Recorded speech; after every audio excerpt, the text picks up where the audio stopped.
Hey guys, this is Chandrima. Welcome and welcome back to my another vlog. সবাই কেমন আছো? আশা করি সবাই খুব ভালো আছো। আজকে আমাদের ইউরোপ ভ্রমণের পঞ্চম পর্বে তথা গ্রিস ভ্রমণের শেষ পর্বে আমরা তোমাদের নিয়ে যাব একটা রোমহর্ষক রোমাঞ্চকর জায়গায়।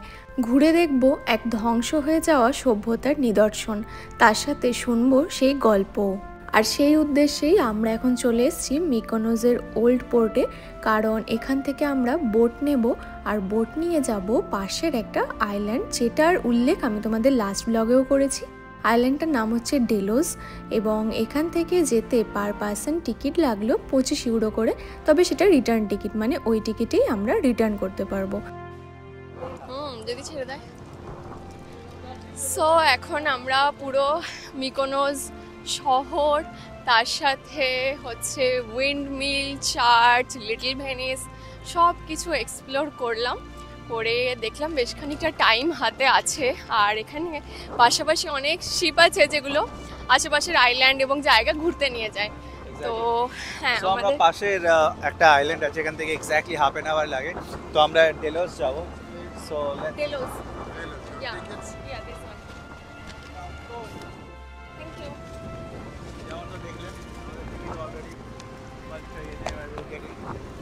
হ্যাঁ, we are about to board. তো আমরা জাস্ট এবার উঠবো সমুদ্রের সাথে। এটা হিস্টোরিক্যাল আইল্যান্ড আছে, ওখানে অনেক তুমি গ্রিক ইতিহাসের অনেক রকমের স্কাল্পচার পাবে। ক্রুজ ছাড়বে বলে তাড়া দিতেই আমরা উঠে পড়লাম, আর ভিতরটা ঠিক এরকমই ছিল। যদি আমরা ক্রুজ দিয়ে যাই তাহলে দিনে দুটো মিকোনোস টু ডেলোস ট্রিপ হয়, একটা সকাল 10টার দিকে আর একটা বিকেলের দিকে। এবং যে বোটটা করে আমরা যাচ্ছি এই বোটটা আমাদের জন্য ওয়েট করবে পুরো আইল্যান্ড ঘুরে, আমরা এগেন এই বোটেই ব্যাক করব।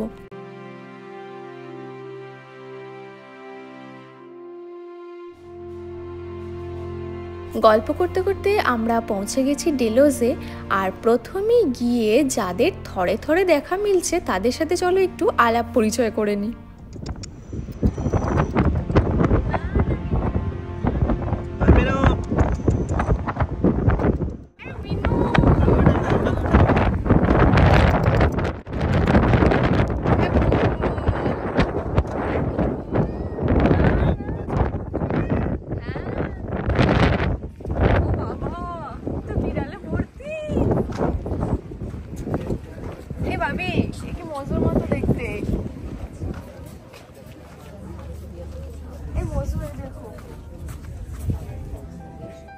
এই আইল্যান্ডের এন্ট্রি ফি হচ্ছে ফরেনারদের জন্য 8 ইউরো পার পার্সন। তো সেই টিকিট নিয়ে আমরা এখন চললাম ভিতরের দিকে। এই মুহূর্তে এই আইল্যান্ডে মানব সভ্যতা না থাকলেও যেটা আছে সেটা হলো 100-র ওপর বিড়াল। যারা ট্যুরিস্ট আসেন তারা তো ভালোবেসে এদের ফিড করানি, তাছাড়াও এখানে যারা মেনটেন করছে পুরো জায়গাটা তারা এদের ডেলি বেসিসে খাওয়ার দাওয়ার দেওয়া বা দেখাশোনা করা করে থাকেন।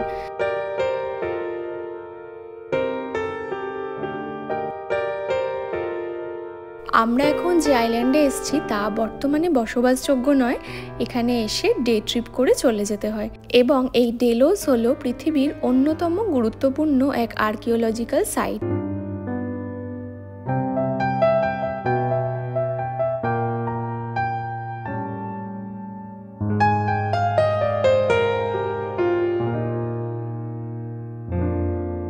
প্রাচীন গ্রিকদের ধারণা ছিল তাদের দেবী অ্যাপেলো এবং তার যমজ বোন আর্টেমিসের জন্ম এই আইল্যান্ডে।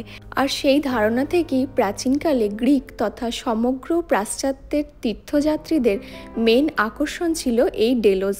ডেলোস ছিল তখনকার ধর্মীয় এবং সাংস্কৃতিক প্রধান কেন্দ্র, যেখানে বসবাস করতেন প্রায় 25,000 লোক।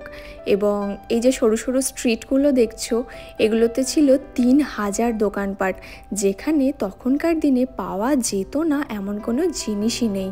এছাড়াও প্রাচীন গ্রীসে এটা ছিল এক গুরুত্বপূর্ণ পোর্টও, যেখান থেকে বাণিজ্যিক প্রয়োজনে অনেক জাহাজ আফ্রিকার বিভিন্ন দেশ বা সাইপ্রাস বা অন্যান্য দেশে যাতায়াত করত, যার ফলে তখনকার দিনে এদের ইকোনমিও প্রচণ্ড ফ্লারিশ করেছিল। তবে তার সব কিছুই আজকে ইতিহাস, একেবারেই ধ্বংসপ্রাপ্ত ইতিহাস, যেমনটা তোমরা দেখছো। But once upon a time, this Delos was one of the Aegean world's finest cities. Even তোমরা জানো এখানে বেশ কিছু পাতকুয়া এখনও রয়ে গেছে, এবং যে কুয়া ছিল আজ থেকে 2500 বছর আগে মানুষের পানীয় জলের প্রধান আধার, এবং এক একটা কুয়া থেকে যা জল উঠত তা প্রায় 30,000 মানুষ খেতে পারতেন। এবং এখানকার গাইডদের থেকে জানা যায় সেই কুয়া থেকে আজও জল ওঠে, এবং সেই জল আজও ততটাই স্বচ্ছ এবং পরিষ্কার যা পান করা যায়। This iconic rose of Sphinx like lion is another important part of this island, এবং মনে করা হয় প্রাচীনকালে এই আইল্যান্ডে পোর্ট যেখানে ছিল লায়নের মুখগুলো সেই ফেসিং, যা এখানে যারা আসতেন তাদেরকে ওয়েলকাম করার জন্য বানানো হয়েছিল। But this are the replicas. Original স্থাপত্যগুলোকে অনতি দূরেই এক মিউজিয়াম আছে, সেখানে রাখা হয়েছে। এর কারণ এক ভেনিসের পর্যটক প্রথম এগুলো লক্ষ্য করেন এবং তিনি নিজের দেশে একখানা নিয়ে চলে গেছেন, তাই বাকিগুলোর যাতে আর কোনো রকমের ক্ষয়ক্ষতি না হয় বা চুরি না হয়ে যায় তার জন্য সেগুলোকে মিউজিয়ামে সুরক্ষিত রাখা হয়েছে। এই আইল্যান্ডটা আপাতত পুরোটাই রকি আইল্যান্ড যেমন তোমরা দেখছো, এবং সারাক্ষণই পাহাড়ের ওপরে ওঠা এবং নামা, তাই বেশ কষ্টসাধ্য। তবে এই কষ্টকে জয় করতে ভীষণ আনন্দ হচ্ছিল যখন চারপাশটা দেখছিলাম আর ভাবছিলাম এখানে নাকি কোনো এক সময় হাজার হাজার মানুষ বাস করতেন, তাদের জীবন জীবিকা সভ্যতা সমস্ত কিছু ছিল, যার আজকে কিছুই অবশিষ্ট নেই। যা পড়ে আছে তা শুধুই ধ্বংসাবশেষ। এগুলো তখনকার দিনে যারা ধনী বণিক ছিলেন তাদের বড় বড় প্যালেস ছিল। ইভেন মেঝেগুলো দেখো তখনকার দিনের মোজাইক করা, ভাবতে পারছো তোমরা? খ্রিস্টপূর্ব 300 শতাব্দীতে তৈরি হয় এই আর্টসগুলো, যেগুলো বৃষ্টির জলকে সংরক্ষণ করে রাখার ইনোভেটিভ ব্যবস্থা হিসাবে তৈরি হয়েছিল। ভাবতেও অবাক লাগে না যে এত বছর আগে এরকম আইডিয়া মানুষের কিভাবে ছিল। আর এতক্ষণে আমরা চলে এসেছি এখানকার ফেমাস অ্যাম্ফি থিয়েটারে। তোমরা দেখতে পাচ্ছ, পুরোটা দেখলেই বুঝতে পারবে একটা স্টেডিয়াম লাইক স্ট্রাকচার। এখানে 6000 মানুষ একসঙ্গে বসতে পারতেন। আরও অবাক হবে জানলে হিপোক্রেট ওয়ার্ড কিন্তু এই দেশের এই জায়গা থেকেই প্রথম অরিজিন হয়।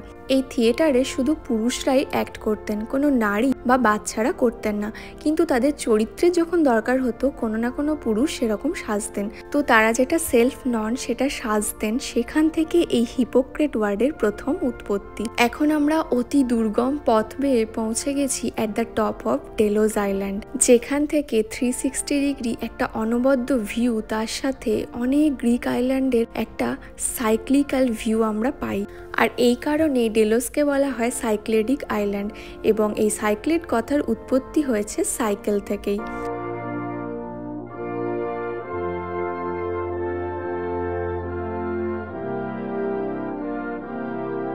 এখানে ওঠাটা সত্যি ভীষণই কষ্টসাধ্য, এবং জানি না নামাটা আরও কতটা চাপের হবে।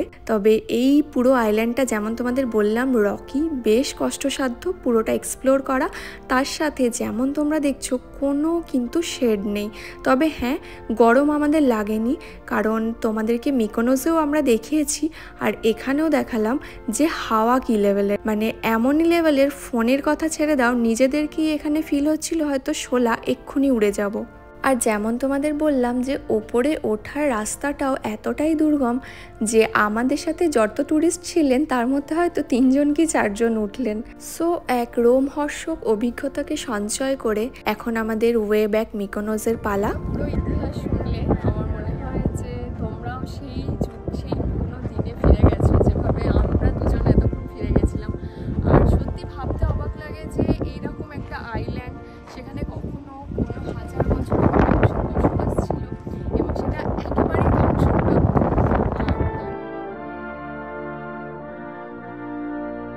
ওদিকে সূর্যি মামাকেও দেখো, তোমাদের সাথে গল্প করতে করতে তিনিও পশ্চিমের দিকে ঢলে পড়েছেন। সূর্য পূর্ব দিকে উঠছে, পশ্চিম দিকে অস্ত যাচ্ছে, কিন্তু তার মধ্যেও কোনো না কোনো সভ্যতা তৈরি হচ্ছে, আবার ধ্বংসও হয়ে যাচ্ছে। ঠিক যেমনভাবে এই ডেলোজের বিশাল পাশ্চাত্য সভ্যতা একসময় ধ্বংস হয়ে গেছিল। হ্যাঁ, খ্রিস্টপূর্বাব্দ প্রায় 100 বছর আগে একটা যুদ্ধে সাংঘাতিকভাবে ক্ষতিগ্রস্ত হয় এই পুরো আইল্যান্ড, যার পর এরা আর নিজেদেরকে রিকভার করতে পারেনি এবং পুরোপুরিভাবে ধ্বংস হয়ে যায় এই বিশাল সভ্যতা। আর এই ল্যান্ড পরিণত হয় এক অ্যাবান্ডান্ট ল্যান্ডে। প্রায় 1400 বছর এই ল্যান্ড ল্যান্ডে কোনো কাকপক্ষীও ছিল না। অষ্টাদশ শতকের দিকে আর্কিওলজিক্যাল সার্ভে থেকে বিভিন্ন রিসার্চ শুরু হওয়ার পরে এই ল্যান্ড ভিজিটার্সদের জন্য ওপেন করা হয়।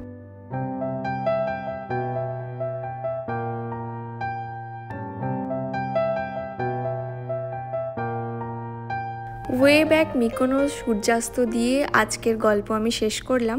তোমরা জানিও কীরকম লাগলো, আর যদি ভালো লাগে লাইক কমেন্ট শেয়ার সাবস্ক্রাইব করে দিও। দেখা হচ্ছে খুব তাড়াতাড়ি ইউরোপের আরও একটা গল্প নিয়ে। টিল দেন সবাই খুব ভালো থেকো, সুস্থ থেকো, টাটা, বাই বাই।